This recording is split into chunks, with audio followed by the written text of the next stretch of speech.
વરાછામાં વિઠ્ઠલનગરમાં કીચડ નીકળવાનો જે મામલો હતો એમાં મેટ્રો ટ્રેનની કામગીરી સમયે આ કીચડ નીકળ્યો હતો। કીચડ શા માટે આવ્યો તે અંગે હવે તપાસ શરૂ થઈ ચૂકી છે। સવારે 5 વાગ્યા સુધી ફોલ્ટ શોધવા માટે કામગીરી કરવામાં આવી। હાલ મેટ્રો ટ્રેન પ્રોજેક્ટના અધિકારીઓ ફોલ્ટ શોધવા માટે પહોંચ્યા। સતત કામગીરી છતાં નથી મળી રહ્યો ફોલ્ટ। ગઈકાલે પણ અમે આપને દ્રશ્ય બતાવ્યા હતા અને લગાતાર અમે કહી રહ્યા છીએ કે આ વિસ્તારની અંદર લોકોના ઘરોમાં કાદવ કીચડ જોવા મળ્યો અને વિકસિત શહેરમાં આ પ્રકારના ગારાનો દાવાનળ ફાટ્યો। લોકો પણ અચંબિત છે, લોકો ત્રાસી ગયા કારણ કે ઘરની અંદર જે નળ છે ત્યાં સુધી આ કાદવ આવવા લાગ્યો। તો આ વિશે વધુ માહિતી મેળવીશું। સુરતથી સંવાદદાતા કીર્તેશ પટેલ જોડાયા છે। કીર્તેશ, જે વિઠ્ઠલનગરમાં લોકોના ઘરોમાં કીચડ અને કાદવ જોવા મળ્યો હતો, હાલ શું સ્થિતિ છે? શોધી શક્યા છે કોઈ ફોલ્ટ?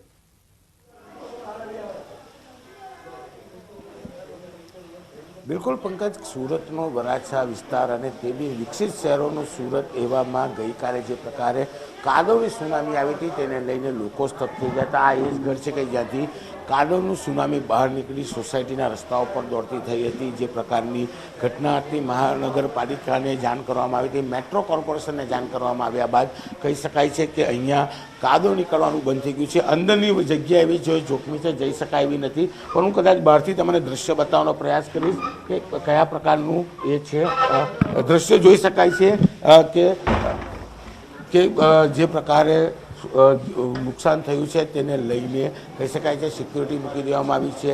કોર્પોરેશનના અધિકારીઓ પહોંચ્યા છે વહેલી સવારે 5 વાગ્યા સુધી કે કહી શકાય કે અહીંયા આગળ કામગીરી અધિકારીઓ કરી રહ્યા છે। દ્રશ્ય જોઈ શકાય છે, સોસાયટીના લોકો છે તે હજુ પણ સાફ સફાઈ કરી રહ્યા છે। દ્રશ્ય ઘણું બધું કહી જાય છે કે જે પ્રકારે જે દ્રશ્ય છે, કારણ કે જે પ્રકારે સુનામીથી હજુ સુધી ફળ નથી મળ્યો। લોકોને બી રહેવા માટેની વ્યવસ્થા મેટ્રો કોર્પોરેશન દ્વારા કરવામાં આવી છે, જમવાની વ્યવસ્થા કરી આપવામાં આવી છે। પણ હજુ પણ જે રીતે કાદવની સુનામી અટક્યા બાદ હાલ સોસાયટીની સાફ સફાઈ થઈ રહી છે। સોસાયટીના લોકો સાથે વાત કરવાનો પ્રયાસ કરીશું શું કેવું છે, કારણ કે જે પ્રકારે કહી શકાય કે અહીંયા વ્યવસ્થા કરવામાં આવી છે। ભાઈ, આપનું નામ? પરેશભાઈ, ગઈકાલની ઘટના બાદ કોર્પોરેશનના અધિકારીઓ પહોંચ્યા છે મેટ્રોના, શું કામગીરી આખી રાત ચાલી અને જે લોકોને ઘરમાં નુકસાન છે તેમને કેવી રીતે આખી નાઇટ એને આ લોકોએ જોયું છે કે ક્યાં ફોલ્ટ છે, શું છે, એ બધું ખોજીને જોયું પણ ફોલ્ટ હજી મળ્યો નથી।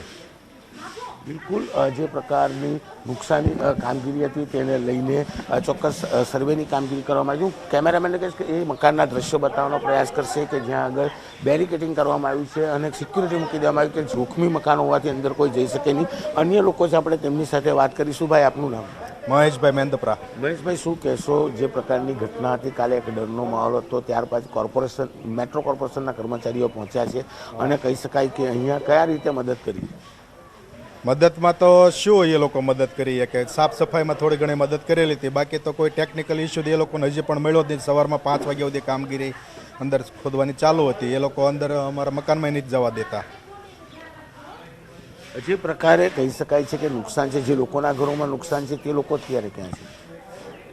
અમારા ઘરમાં તો નુકસાન તમે જોવો છો ને, અમારું સોફા છે, અમારું ફ્રીજ છે, અમારું પાછળનું વોશિંગ મશીન છે, અમારું ખાવાનું અનાજ છે, એ લોકો તો બધું ખતમ થઈ ગયેલું છે। કાલનો કેટલો કાદવ હતો, મકાનની અંદરથી જ આવેલો હતો। લોકોમાં આજે પણ રોષ છે, કારણ કે કાલે ઘટનાને 12 કલાક થવા છતાં પણ મેટ્રો કોર્પોરેશન ફોલ્ટ શોધી શકી નથી અને જે પ્રકારની ઘટના છે લોકો અત્યારે સાફ સફાઈ કરતા જોવા મળી રહ્યા છે। જો કે મકાન ઉપર મેટ્રો કોર્પોરેશનના કર્મચારીઓ કામ કરી રહ્યા છે, બેરિકેટિંગ કરી સિક્યુરિટી મૂકી છે, કારણ કે અંદર જે છે ફ્લોરિંગ ઉખડી ગયું છે, ખાડા પડી ગયા છે, એટલે જોખમી હોવાથી અંદર કોઈને જવા દેવામાં નથી આવતા। પણ સૌથી મહત્વની વાત છે કે સુરત મહાનગરપાલિકાએ આ મેટ્રો કોર્પોરેશનને કોન્ટ્રાક્ટ આપ્યો છે, ત્યારે મહાનગરપાલિકાના એક પણ સત્તાધીશ કે એક પણ અધિકારી નથી આવ્યા। તેને લઈને લોકોમાં રોષ છે, કારણ કે વોટ માંગવા જ્યારે સોસાયટીમાં પહોંચ્યા હતા ત્યારે લોકો પાસે જે અધિકારીઓ આવ્યા છે મેટ્રોના, એ અધિકારીઓએ કોઈ નિવેદન આપ્યું છે ખરું? તેઓ કંઈ કહી રહ્યા છે ખરું કે કેટલા સમય સુધીમાં આ કીચડનો નિકાલ થશે ને ફોલ્ટ શોધી લેવામાં આવશે? અત્યારે ક્યાં છે આ અધિકારીઓ?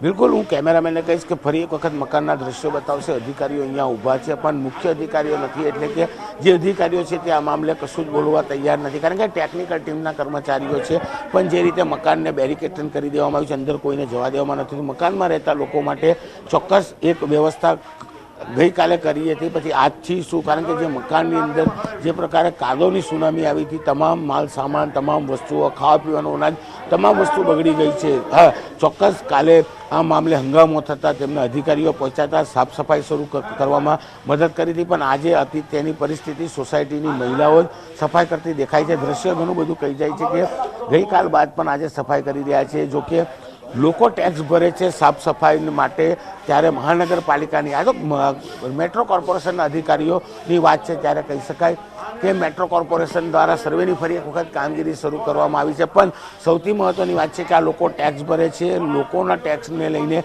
જે નુકસાન થયું છે, મહાનગરપાલિકાનો એક પણ અધિકારી હજુ સુધી પહોંચ્યો નથી. એને લઈને ચોક્કસ લોકોમાં રોષ છે. મેટ્રોના કર્મચારીઓ ફરી એક વખત પહોંચ્યા છે, કારણ કે આ જે પ્રકારનું નુકસાન થયું છે ફરી ના થાય તેના માટે. સૌથી મહત્ત્વની વાત છે કે જે પ્રકારનું આ નુકસાન હતું, ગઈકાલે આ સોસાયટીઓમાં હંગામો થઈ ગયો હતો, કારણ કે ઘરમાં રહેલા માલ સામાન વચ્ચેથી જે રીતે કીચડ નીકળતો હતો તેને લઈને લોકો સ્તબ્ધ થઈ ગયા હતા. ઘરનો માલ સામાન બગડી ચૂક્યો છે, ઘરનું ફ્લોરિંગ બગડી ચૂક્યું છે, અને ઘરમાં કહી શકાય 3 ફૂટ કરતાં ઊંડા ખાડા પડી ગયા છે. જો કે રિપેરિંગ કામગીરી શરૂ કરી છે, ટેકનિકલ ટીમ પહોંચી છે, પણ હજુ સુધી ફોલ્ટ મળ્યો નથી. તેને લઈને લોકોમાં ચિંતા વધી છે, કારણ કે પોતાનું મકાન હોવા છતાં પણ તેમને પડોશી અથવા સંબંધીઓને તે આશરો લેવાની વારી આવી છે. પંકજ જી કીર્તિશ, જે મહિલાઓ છે જે અત્યારે સાફ સફાઈ કરી રહી છે, તેમની પાસેથી જરા જાણવાનો પ્રયત્ન કરશો કે તેઓ શું કહી રહ્યા છે. આખી રાત જે છે એમને કાદવ કાઢ્યો હશે. હાલ અધિકારીઓએ કોઈ આશ્વાસન એમને આપ્યું છે ખરું કે આજના દિવસમાં તેમને નિજાત મળશે કીચડથી?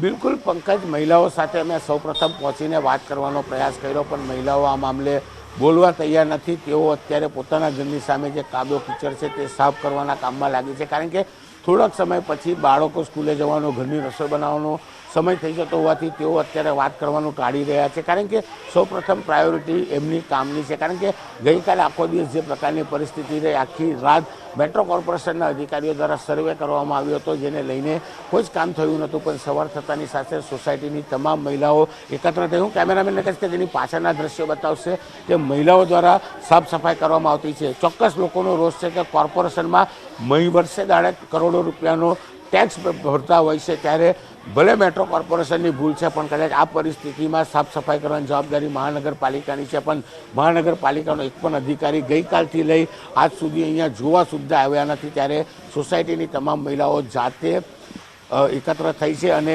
આ સોસાયટીની સાફ સફાઈ કરી રહી છે. એટલે કે જે પ્રકારના દ્રશ્યો છે તેને લઈને ચોક્કસ મહિલાઓમાં આક્રોશ છે, કારણ કે નુકસાન થયું છે, ગઈકાલે હેરાન થયા છે, અને સવાર થતાની સાથે જ પોતાના ઘરની સામેની ગંદકી પણ પોતે સાફ કરી રહ્યા છે. એટલે કે કોર્પોરેશન કયા પ્રકારની કામગીરી કરે છે, કેટલું રેડિયર તંત્ર છે, એ આ ઘટના પરથી સાબિત થાય છે. રેલવે કોર્પોરેશન ચોક્કસ એમની ભૂલ છે તેને લઈને આવ્યા છે, સર્વે કરી રહ્યા છે, પણ આ સર્વે બાદ જે મકાનમાં નુકસાન છે કેટલા દિવસમાં મકાન કમ્પ્લીટ કરીને આપશે, અને જે લોકોને નુકસાન થયું છે, અનાજ પાણી બગડ્યું છે, તે લોકોને ભરપાઈ કેવી રીતે થશે, આ તમામ મુદ્દે હજુ સુધી કોઈ પણ ચોખવટ મેટ્રો કોર્પોરેશન દ્વારા કરવામાં નથી આવી. ત્યારે મેટ્રો કોર્પોરેશન સાથે સુરત મહાનગરપાલિકા પણ સ્વતંત્ર નિષ્ફળ છે. એટલે કે બંને સંસ્થાઓ માટે સ્થાનિક લોકોમાં રોષ જોવા મળી રહ્યો છે. જી કીર્તિશ, આભાર સમગ્ર માહિતી આપવા માટે. તો હજુ પણ લોકો પોતાના ઘરોમાંથી કાદવ કીચડને બહાર નીકાળવાની કામગીરી કરી રહ્યા છે, અને જે મેટ્રોના કર્મચારીઓ ત્યાં આવ્યા છે તેમને ગઈકાલથી કોઈ ફોલ્ટ હજુ સુધી મળ્યો નથી. તેઓ ફોલ્ટ શોધી રહ્યા છે. જો કે આ બાબતને લઈને હજુ સુધી તેમણે કોઈ નિવેદન કે કોઈ ખાતરી સ્થાનિક લોકોને